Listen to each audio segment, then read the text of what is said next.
বিরাটের বাবা হাজিরারি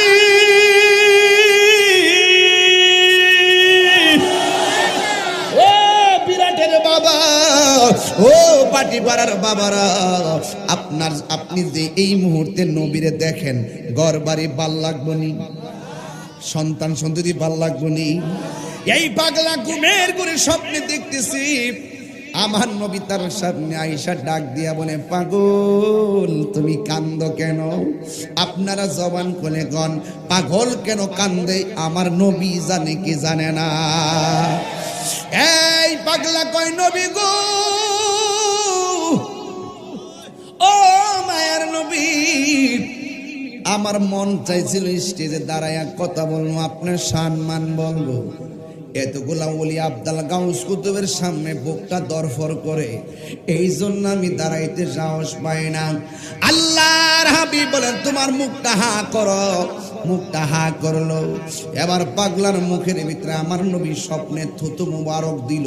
কয় নবী কয় তুমি খেয়ে ফেলো দ্বিতীয়বার থুতু মুবারক দিল নবী বলে খেয়ে ফেলো তৃতীয়বার থুতু মুবারক দিল নবী বললেন খেয়ে ফেলো চতুর্থবার থুতু মুবারক দিলেন কয় খেয়ে ফেলো পঞ্চম ষষ্ঠবার আমার নবী থুতু মুবারক দিলেন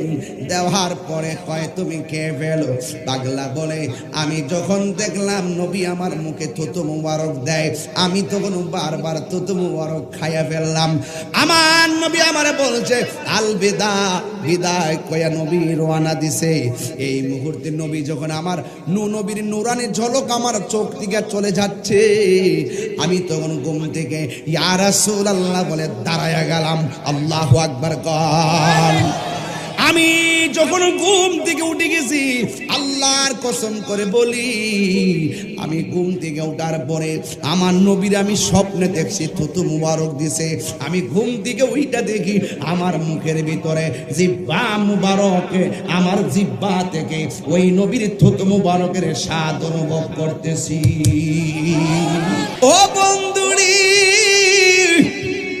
ওই পাগলা ঘুম থেকে ওইটা সোজা স্টেজে চলে গেছে যাইয়া এমন ভাবে ওয়াজ শুরু করলেন ওয়াজটা যখন শুরু করলেন ওলি আব্দুল গাউস কুতুবের মনটা নবীর প্রেমে মাতোয়ারা হয়ে গেছে চিৎকার মেরে কি আল্লাহু আকবার বলা যাবে না সব ওলি আব্দুল গাউস কুতুব ওই বক্তব্য শুই না কেমন একটা ইশকের শক্তি আমার নবীর স্বপ্নে থুতু মুবারক দিয়া গেছে আর এমন একটা বেলায়েতের পাওয়ার নিয়ে তিনি মঞ্চ কাঁপায়া ফেলাইছেন